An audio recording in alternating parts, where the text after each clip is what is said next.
Good morning, money magnets and master traders. SPY yesterday closed around 555.9. It's gapping up right now. They're about to release CPI. 10 seconds to go. Let's see what the market does. I'm looking at financial juice for the information to see what CPI comes in as. CPI measuring inflation for the consumers, and man, what a pop to the upside. Holy moly, donut shop. Yeah, initial bounce to the upside, guys. It started with a gap up and it's continuing. I felt like it was best I made the video after the reaction from CPI data. What was this, the data? Breaking CPI year over year is actual 2.8%. Forecast was 2.9. So it came in lower than what it was forecast. The core CPI year over year 3.1%. Forecast was 3.2%.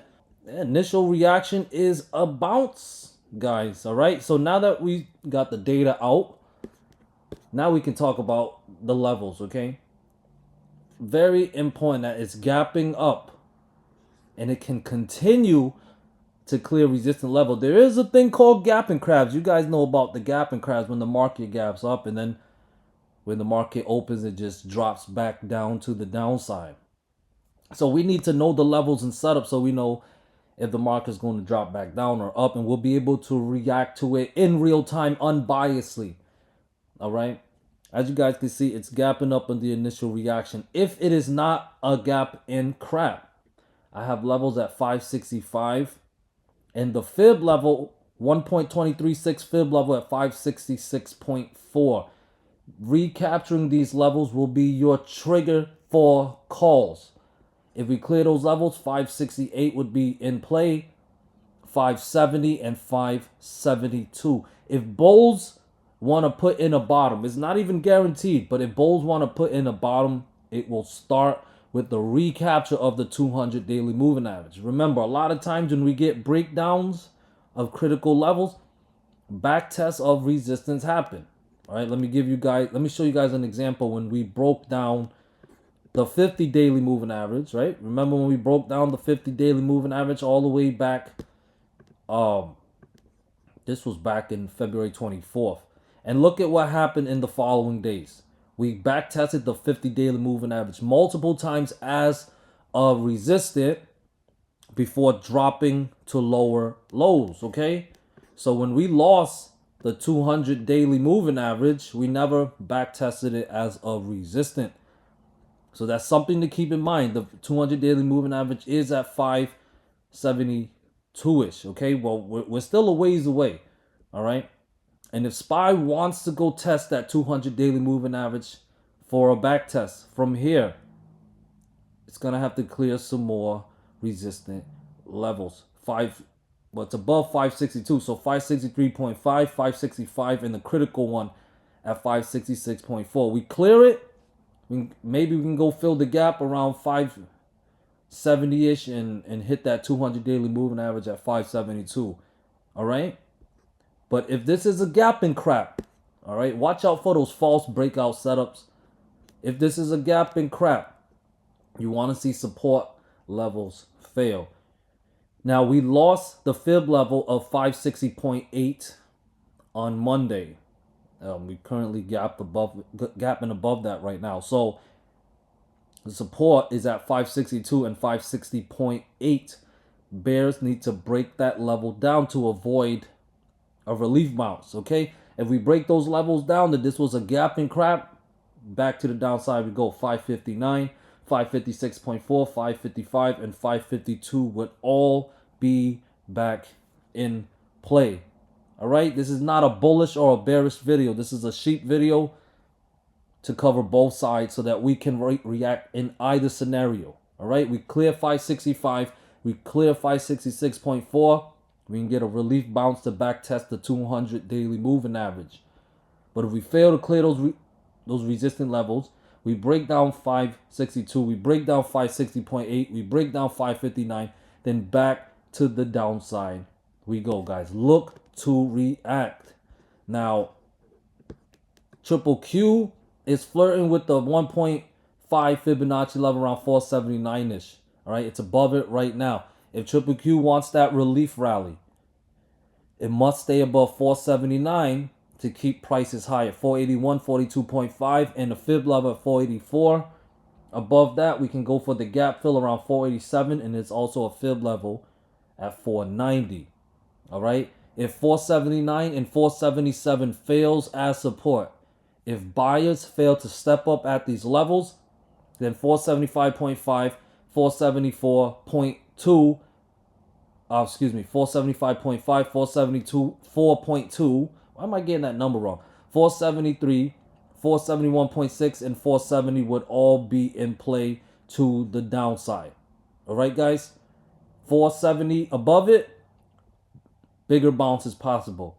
If it fails our support and 477 fails our support, back to the downside we go. Here is Tesla around 244-ish, guys. 244-ish. I do have next resistant at 246. All right, this is a pivot low from November 5th of last year, 246. And I have the next resistant as well at 249 and 250.7. All right, these levels clear, then back to the upside we can go. All right, I do have support at 244, 242, and 240. If these levels fail, then back to the downside we go. It's a gap and crap for Tesla. All right, NVDA around the 113.5-ish level. Now, 113 is a fib level. Above it, NVDA can get that relief rally to the upside. All right, above 113, 117, and 119 plus would all be in play. If below 113, then we'll likely drop back to the downside. 111, 109, and 107 would then be back in play. IWM has been chopping the last couple of days, but with CPI, can it get a bounce? Can it pick a direction? Right now, I have resistant at 205.5. If it clears 207.5, 210 would both be in play. If this is back to the downside, if the plan is back to the downside, then 204, 200, and 200.8, and 199 would all be back in play for IWM. Apple has been looking bearish to me. We lost the 200 daily moving average yesterday. We also lost another fib level, 221.5. All right, as long as below 221.5, overall bearish, keeping yesterday's breakdown intact. If we lose 220 and 218, 216.6, 215 or lower is incoming. I need to see the 200 daily moving average recapture to be bullish again. So the trusted bounce here, 221.5, 223, and 225 must clear. But the 200 daily moving average is around 227.4-ish, and I have a fib level of 228.4. Those levels must recapture to get a real bounce going. Otherwise, I'm bearish below 221.5. Amazon managed to backtest the 200 daily moving average yesterday as a resistance. Got some buying pressure, but we're currently above it. 200 is a fib level. Above it, bulls have a shot at more upside. Bullish follow through would be to clear 203 to put 206 and 210 in play. All right. Now, if this is a gap and crap, 200 must fail. The 200 daily moving average is around 199. So getting back below 198, because that's where my support is, would definitely be bearish to put 195.5, 194, and 190 all back in play. Microsoft, it's around 383.2. All right, I do have a support at 383 and 381 fib level. If the plan is to be bearish and drop us back to the downside, it must get back below 381 to put 379, 376, and 373 back in play.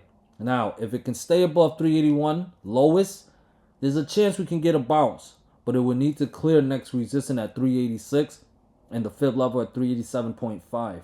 If it does, 390, 392, and 395 would then be in play for Microsoft. Okay, even when the chart's bearish, like it is for Microsoft, we can get some relief bounce here and there, okay? Meta went for a bounce yesterday and is showing some bullish follow through with this gap up. Next resistance, guys, is at 624 and 626. If both those levels clear, 624 and 626, more upside is possible with 629, 631 or higher in place. Would be a beautiful move to the upside. Now, if 624 defends as resistant and 622 and 620 fails, the fib level of 618.5 would be in play with 617, 615.6, 613 or lower would be back in play. DXY has been looking bearish. It's very close to that support level. I have the fib level support at 103.1. I cannot trust a bounce unless resistance at 105.3 can recapture. Otherwise, we could be consolidating. And if that support level at 103.1 fails, more downside possible. Here is coin. It had a chop day yesterday. Oopsies. But it is trying to gap up right now. It closed yesterday around 191.6 ish. I do have next resistance right now at 190, 197 and 200. If 197 and 200 clears, coin has potential to head up higher, to bounce higher. Above 200, 202, 204, 206, and the fib level at 208 would be in play.